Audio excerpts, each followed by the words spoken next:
Welcome to Nate's Growth Lab, where I am on a 52-week challenge to revamp my life and become unrecognizable in the best way possible. If this is your first time watching this video, welcome. If you've been along for the journey up until this point, welcome back. I am in another week of this process of revamping my life. And today I want to talk about something that we all think about.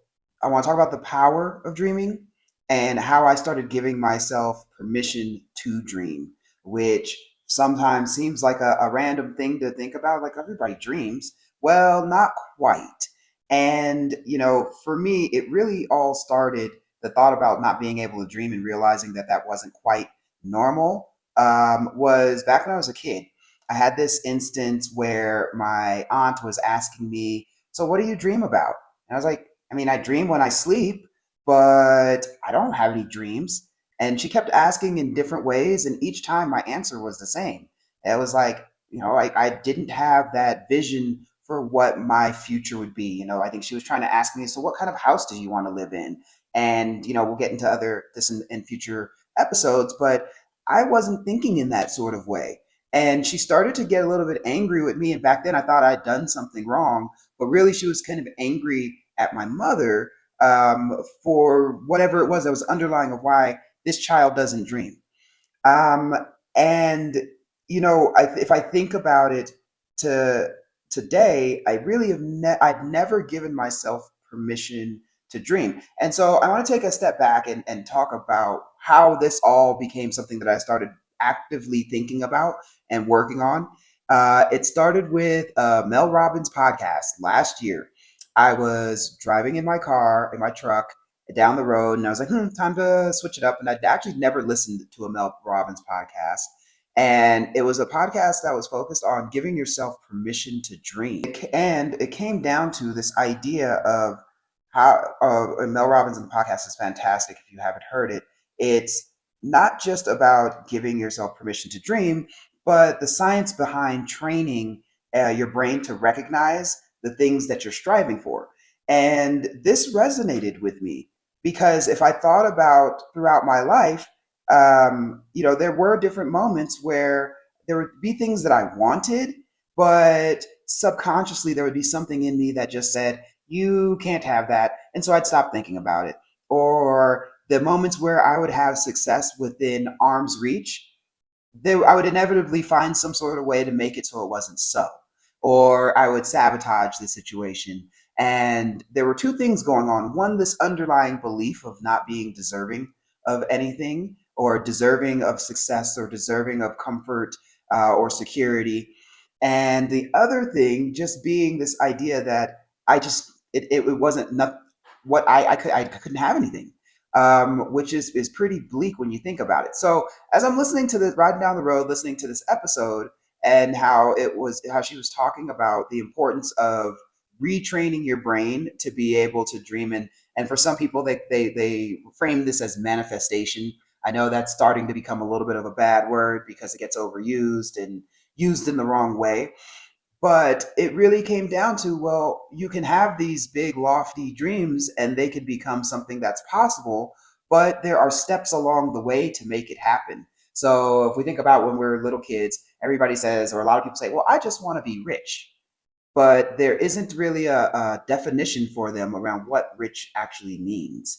Is it a rich social life and a rich family life? Is it financial wealth? Well, if it's financial wealth, what number would make you feel like you were rich? Back, when I was a kid, it was to be a millionaire. And now it's like, well, so what if you got $1 million? How many houses in Los Angeles alone are worth more than 1 million?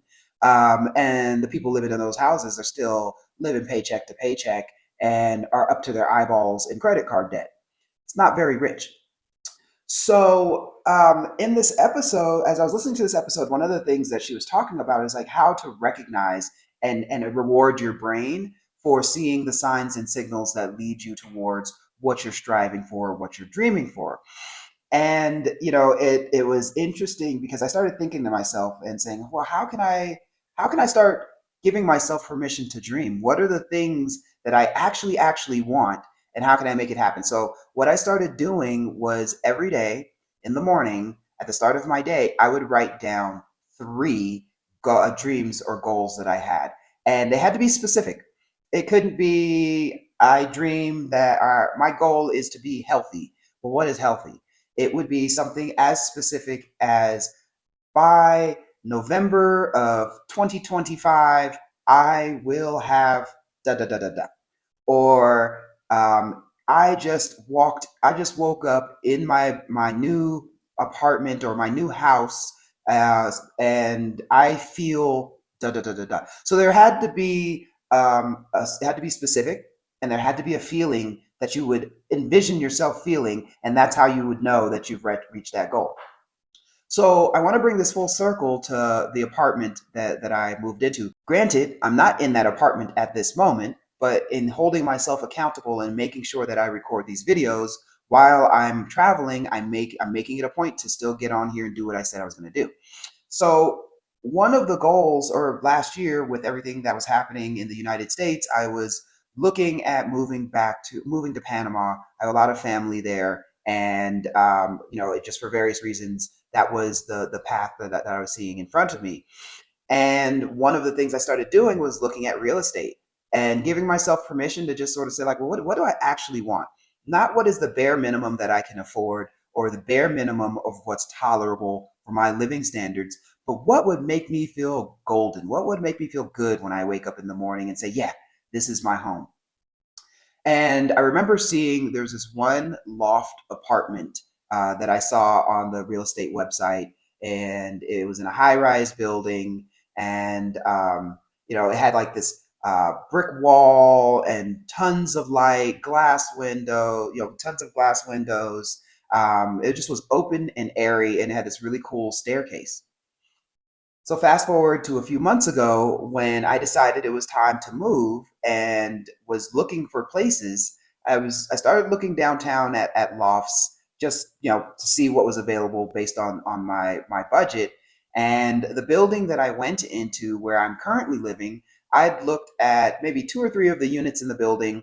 It was well within my budget, the ones that I'd looked at, and I was like, this is going to be great. Well, as the property manager was taking me around a tour, I saw one unit that had this private yard, a private porch or private patio, we'll call it that. It feels like a yard, it's pretty big.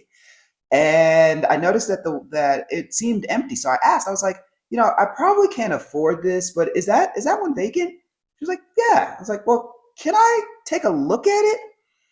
And she was like, yeah, sure, let's go. So I walk in, and as soon as I walked in the door, I was like, oh shit, this is my place. And so we're walking through, and I'm looking at it, and I'm starting to already sort of feel it. It felt like it should be mine. I immediately was like, oh, this loft upstairs area is definitely going to be my office, and I could see how I was going to decorate the outdoor space. And so then I asked, I was like, okay, I know I can't afford it, but how much is it? Y'all, she tells me how much it is, and then I do the math in my head, and I'm like, that's within my budget. So it was an instant yes. And I wouldn't have been able to get to that instant yes if I hadn't been doing that work of dreaming and manifesting and being specific about what it was that I wanted. And so I'm making this video. It's not exactly an update to the week, but I just was thinking about the importance of giving ourselves permission to dream, dreaming regularly and often, and then checking back to those dreams that we're writing down and setting. So, yes, this apartment isn't in Panama. I'm not overlooking the ocean, but it has the qualities of what I was looking for. And not only that, it feels like a good and right stepping stone to what it is that I see coming for me next. And I'm curious for the folks out there, how many of you all are actually are also struggling with this idea of giving yourself permission to dream and dream big and dream small as well, but the small dreams are the stepping stones to the big dreams that we have. And so I'm just so curious about how other people are navigating this. What I want to take away from that experience and that aha moment is that I'm completely capable of doing the things that I want. And it's totally okay to have big, hairy, audacious dreams. And then when they come to fruition, be realizing that you can give yourself a pat on the back, because in this whole scenario, it wasn't like someone dreams to win the lotto and then they hit the lotto numbers. All they did was buy a ticket and the machine printed out the numbers. With this is I set something specific and then I took the steps to make it a reality. And that's all dreaming really is if you are wanting to take on a new endeavor in business, or if your dream is to get on stage at a comedy show. I mean, you're not going to say I dream to get on stage on a comedy show and then jump up on stage without having any sort of uh, content to joke about.